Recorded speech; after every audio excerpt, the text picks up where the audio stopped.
नमस्कार, मैं doctor Pushkar Dwivedi, cancer expert. आज आपसे लिम्फोमा के बारे में बात करने आया हूँ। लिम्फोमा एक प्रकार का ब्लड कैंसर है। लिम्फोमा जैसे नाम से स्पष्ट हो रहा है, लिम्फोमा मतलब कुछ लिम्फ नोड से जुड़ा हुआ मामला है।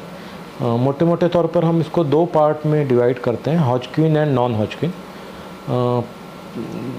दो प्रकार के वेराइटीज़ हैं, Hodgkin cancer and non Hodgkin cancer. इसके जो लक्षण हैं वो सामान्य तौर पर गांठ होना गर्दन में, बाह में या नीचे ग्राइंस में, फिमोरल एरिया के आसपास, जांघ के आसपास गांठ होना, ये इसके लक्षण हैं। और दूसरा लक्षण ये है कि बी सिम्टम्स मिलेंगे। बी सिम्टम मतलब fever, night sweet, weight loss, इसको बी सिम्टम बोलते हैं। फीवर मतलब कोई ऐसा बुखार आ रहा है जिसमें कोई आपको कारण पता नहीं चल रहा है। वेट लॉस मतलब 10% या उससे ज़्यादा वेट लॉस, मतलब आपका यदि वज़न मान लीजिए 70 किलो है तो 7 किलो या उससे ज़्यादा वज़न 6 महीने के अंदर वो कम हो गया बिना किसी कारण के, तो इसको सिग्निफिकेंट वेट लॉस मानते हैं। वैसे नाइट स्वीट मतलब रात को सोते समय आपको पसीना आ रहा है, सोते समय आप नींद खुल जा रही है पसीने की वजह से, बिस्तर तकिया सब पसीने से तरबतर है, ये एक लक्षण है। भूख न लगना, वेट लॉस होना, ये सब कुछ लक्षण हैं। आप डॉक्टर के पास जाएंगे तो देखेगा तो आपको सब जगह गांठ रहेगी बड़ी बड़ी। उस गांठ को बायोप्सी करके जांच के लिए भेजते हैं। उससे फिर ये पता चलता है कि ये कैंसर है कि नहीं है। कैंसर है तो कौन से टाइप का कैंसर है, हॉजकिन है कि नॉन हॉजकिन है, और उसका फिर ट्रीटमेंट बेसिकली डिसाइड होता है। हॉजकिन के भी ढेर सारी वेराइटी, 4 टाइप है मेनली, और नॉन हॉजकिन की तो ढेर सारी वेराइटी है। तो हम उसके डिटेल पे इस वीडियो में नहीं जाएंगे।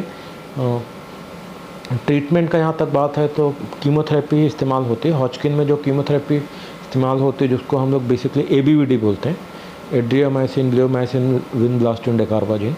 और नॉन हॉजकिन में जो कीमोथेरेपी इस्तेमाल होती है उसको मेनली चॉप बोलते हैं, साइक्लोफॉस्फेमाइड, डॉक्सोरोबिसिन, विनक्रिस्टिन एंड प्रेडनिसोलोन।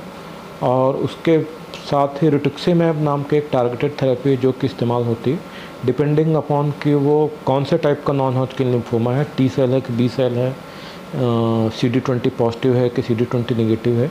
इसके बेसिस पे ये डिसाइड होता है कि उसमें रिटुक्सिमैब यूज़ होगा कि नहीं होगा।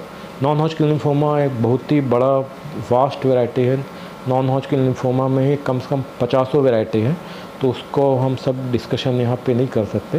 ट्रीटमेंट में भी थोड़ा बहुत सबका डिफरेंस है, पर हम यहाँ पे इस तरीके की जो वीडियो होते हैं जो कि हम सोशल मीडिया पे शेयर करते हैं, उसमें हमारा एक ब्रॉड आपको आइडिया देना होता है पर्पस।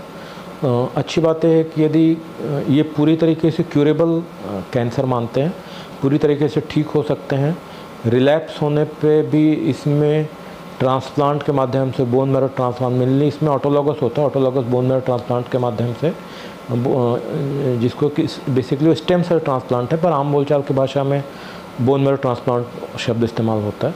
तो रिलैप्स होने की सेटिंग में भी हम इसको ट्रांसप्लांट के माध्यम से क्योर होने का पोटेंशियल होता है। आजकल एक और नया ट्रीटमेंट आ गया है जिसको कि इम्यूनोथेरेपी या कार्टी सेल थेरेपी बोलते हैं, chimeric antigen receptor driven therapy.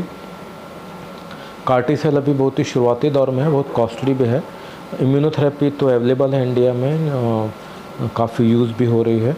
तो इन सब चीज़ों से काफ़ी रिज़ल्ट इम्प्रूव हो गए हैं। लिम्फोमा क्यूरेबल मैलिग्नेंसी है, सिर्फ कीमोथेरेपी के माध्यम से हम लिम्फोमा को ट्रीट कर सकते हैं। अच्छे रिज़ल्ट हैं, काफ़ी अच्छे रिज़ल्ट हैं।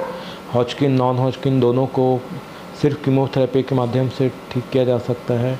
इवन स्टेज 3, स्टेज 4 में भी रिज़ल्ट काफ़ी अच्छे हैं। तो और भी यदि कुछ प्रश्न होंगे आपके इस विषय पे तो आप आने वाले सेशन में मेरे से पूछ सकते हैं। हम कोशिश करेंगे कि इसको आने वाले सेशन में इसका आंसर दे सकें। धन्यवाद।